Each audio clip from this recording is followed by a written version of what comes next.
Hello, I am Luciana Bertolini, Miss Brazil 2009. I am 24 years old and studying journalism. I'm from the city of Belo Horizonte. I was crowned Miss Brazil representing the Amazon state of Roraima.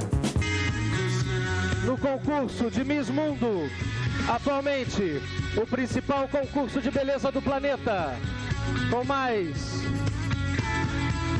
sendo coroada agora por Tamara Almeida.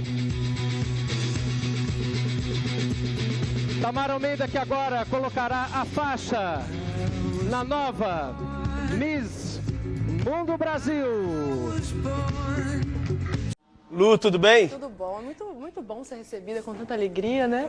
Pessoal, vou levar eles lá pro de tudo um pouco, hein? Eu não vou deixar não, que esse pessoal meu aqui é demais. É demais. A Lu é apresentadora do De Tudo Um Pouco, né? Junto com o seu querido esposo Maurício e o Jean, não é isso? Exatamente. E a Lu hoje dá o prazer de estar aqui com a gente. E essa banda aí eu não negocio, não empresto, não troco, não faço leasing, não é verdade? Porque esses meninos aí são melhores que tem, Lu. Bons. É um prazer muito grande te receber. Você não nasceu num lar cristão, não, foi? Não, eu nasci em um lar espírita. Meu pai era presidente de um centro espírita, ela era palestrante, então ele palestrava o Brasil inteiro e até lugares bastante longes, viajava justamente para pregar a doutrina espírita. E eu, desde pequenininha, eu era uma amante do espiritismo. Eu dizia que eu queria ser usada como meu pai era, porque ele era médium, ele recebia entidades, né, na época a gente dizia. Então, apesar disso, eu nasci num lar cheio de princípios cristãos. Meu pai me ensinou muito sobre caráter. Então, algumas pessoas podem pensar assim, você era espírita e tinha princípios cristãos? Meu pai sempre me passou princípios cristãos, mas os princípios não salvam, né? É verdade. Sem o Salvador, os princípios sozinhos não vão fazer adiantam. a obra. Mas aí você teve um encontro com Cristo. Como é que foi isso? Então, a minha busca, eu sempre fui uma pessoa que busquei muito. Eu sempre buscava a Deus, mas da maneira errada. Mas mesmo assim, buscava, né? E a própria Bíblia diz que aquele que busca, encontra. Então, eu sempre fui muito espiritual desde criança. Eu lia os livros espíritas, eu queria buscar a verdade. Eu sempre dizia isso a Deus, eu quero conhecer a verdade. Sem saber qual era a verdade, sem saber qual oração eu estava fazendo e o valor daquilo, né? Então, foi passando os anos, meu pai se afundou numa depressão muito grande, então foi através da conversão dele que Jesus entrou na minha casa. Justo mais assim, ele era o mais menos provável. Cabeção, exatamente, ele era uma pessoa muito inteligente, ainda, né, muito culto, então nunca na minha vida eu imaginava que meu pai um dia entraria numa igreja evangélica. Então foi através da conversão dele que depois de algum tempo eu vim a conhecer a Cristo, mas mesmo assim eu era muito resistente a tudo que ele dizia, eu não aceitava, e eu dizia assim que meu pai poderia ter mudado de religião, mas eu continuaria a crer no espiritismo, porque eu gostava muito da doutrina. Mas passou-se o tempo e eu vi que realmente eu tive que ter experiência pessoal com Deus. Meu pai não me forçou. Essa experiência foi com quantos anos? Aproximadamente uns 19 anos eu comecei a receber a palavra, mas a minha conversão foi aos 21. Mas aí, Lu, você já estava envolvido no mundo de ser modelo e de fazer o que você sempre fez. Como é que foi essa conciliação da questão dessa profissão que a gente olha e a gente pensa assim, como conciliar viver nesse meio com Jesus? Difícil. Como que é? É muito difícil. Com 21 anos eu já era modelo, já trabalhava como modelo em Belo Horizonte. Eu comecei aos 17 anos. Então, quando eu me converti, a minha conversão foi muito genuína. Eu tive experiências muito profundas com Deus, então a minha preocupação sempre era, será que eu estou agradando a Deus? Será que se eu continuar sendo modelo, Deus vai se entristecer com a minha atitude? Então eu sempre buscava me aconselhar com os meus pastores, eu tinha essa preocupação.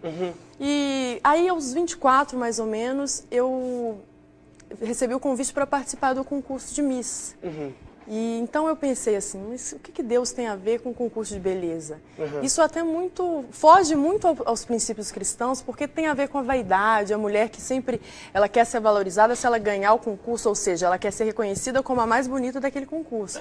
Então eu entrei num conflito muito grande e fui perguntar ao meu pastor, na época o pastor Joaquim Cantagalli, continua sendo um grande amigo, uma pessoa muito importante. Pastor Joaquim, que é uma bênção para a nossa cidade e para esse Brasil. É um pastor abençoado que foi muito usado na minha vida e de uma maneira muito sábia. Ele me disse algumas palavras que eu nunca esqueci. Ele falou, olha, nunca deixe de guardar a sua fé.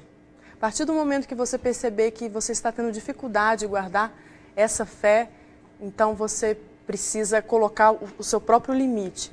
Mas guarde a sua fé. Ou seja, ele devolveu para você. Exatamente. Você pode ser luz aonde você for, mas você sabe dos seus limites. Então será que isso não vale para todo mundo que está nos assistindo, Lu? Quem sabe vivendo esse mesmo dilema nas suas áreas respectivas e a pessoa está assim, até que ponto eu posso ir? Eu acho, sabe por quê?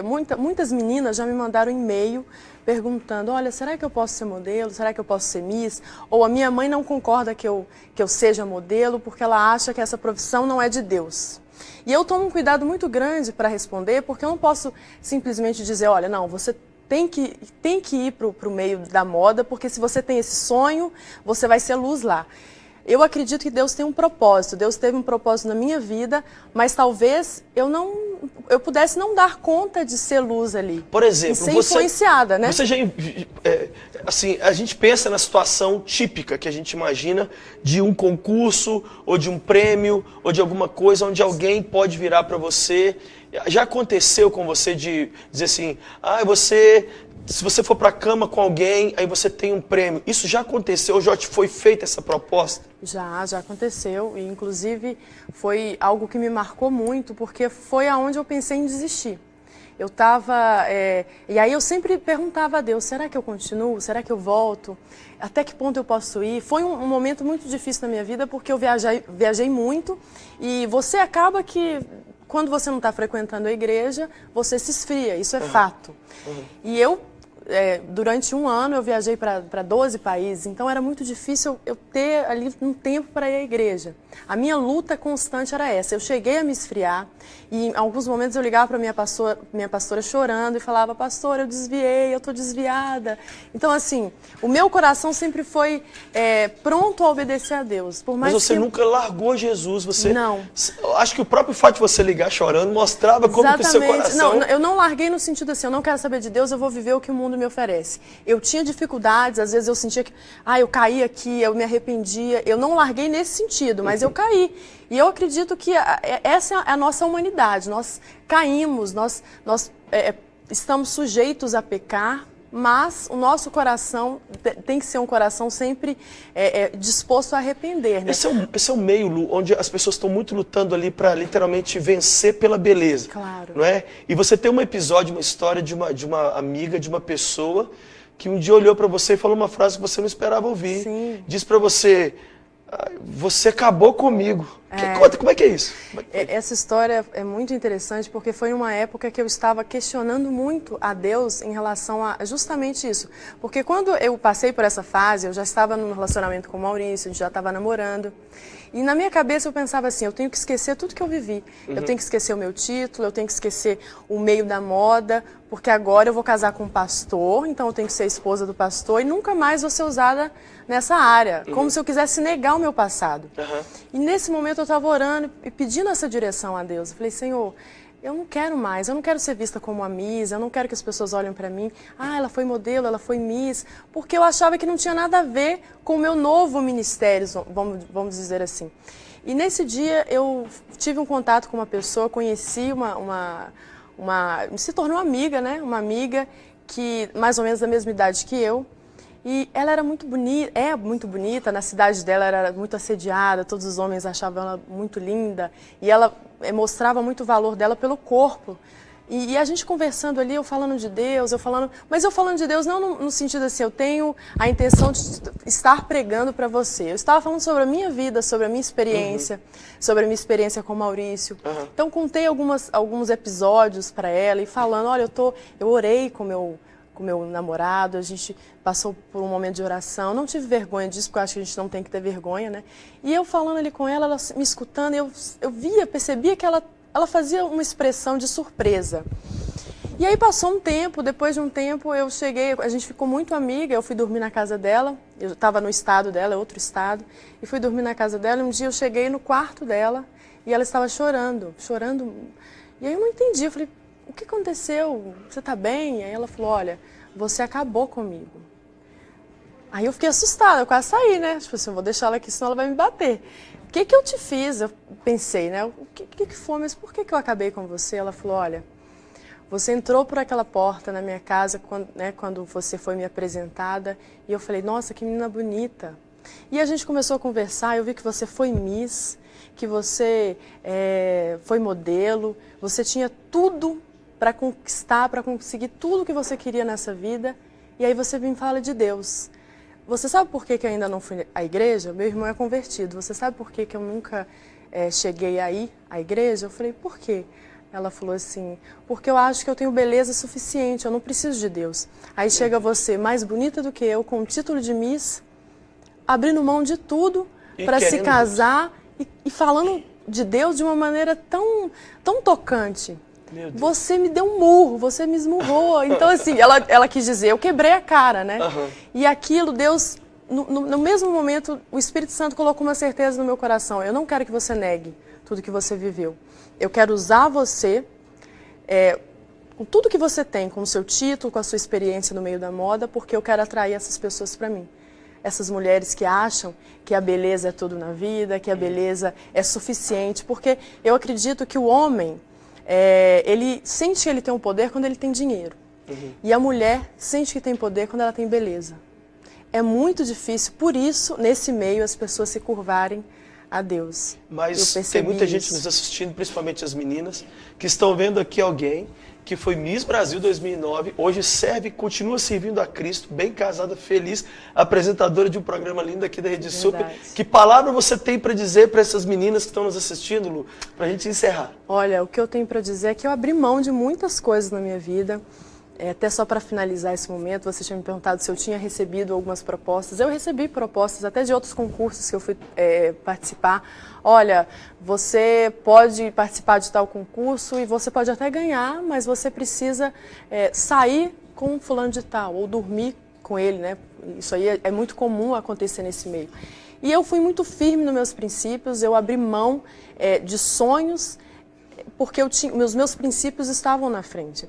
E no momento que eu abri mão, até acho muito legal eu contar isso, quando eu estava ali naquela reta final, eu sentia que eu estava afastando, eu dobrei meu joelho e falei, Senhor, eu preciso voltar a me sentir firme na presença de Deus. Eu fiz essa oração e pedi a Deus para mandar meu marido.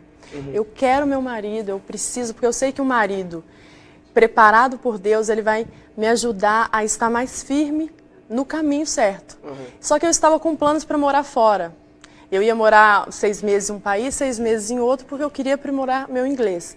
Então o Espírito Santo falou comigo assim, você está com 2 sonhos incompatíveis, você precisa escolher. E naquele momento eu chorei muito, eu abri mão de morar fora, porque eu sabia que se eu morasse 6 meses num lugar, 6 meses em outro, isso não ia contribuir para que eu casasse. Exato. Então eu abri mão, mas eu pensei assim, daqui 2 anos Deus vai mandar meu marido, eu vou esperar até lá. E eu estava disposta a esperar. E no mês seguinte eu conheci o Maurício, depois de 1 ano a gente casou. Ou seja, quando você abre mão daquilo que te parece a coisa mais importante da sua vida, quando você abre mão para fazer a vontade de Deus para a sua vida, Deus ele dá em dobro, porque Deus não fica devendo nada para ninguém. E vale a pena, eu não me arrependo em momento nenhum. Muitas vezes a gente tenta olhar para trás no momento da luta, da fraqueza, da dificuldade, mas eu tenho certeza que eu fiz a escolha certa. Que coisa linda. Lu, eu quero que você deixe o seu contato e do seu marido, porque eu sei que vocês ministram por aí, abençoam as pessoas. Qual é o contato, o seu contato? Olha, por enquanto eu estou criando um blog, eu vou dar mais detalhes depois. Por enquanto é o Twitter, que é o Lu Lu_Bertolini, com I no final, Lu_Bertolini, que é o Twitter e o Instagram. Quem quiser mandar uma mensagem, de repente. E do meu marido, ele tem um site que é o www.mauriciomarchini.com.br. Quem quiser mandar um convite ou mandar simplesmente uma palavra, porque nós temos sido muito abençoados também por pessoas que mandam, encorajam, né, o nosso ministério, isso é muito importante. Eu vou encerrar a entrevista fazendo para a Lu agora a pergunta mais difícil. Lu, nunca é tarde para quê? Nunca é tarde para recomeçar. Eu digo isso porque em certo momento da minha vida eu tive que recomeçar. Eu senti que eu tinha que recomeçar. Foi um momento assim, olha, eu talvez saí um pouco do caminho, perdi algo que eu achava tão importante, que era a comunhão com Deus. Então eu acredito que nunca é tarde para recomeçar, porque Deus sempre está pronto para recomeçar com a gente.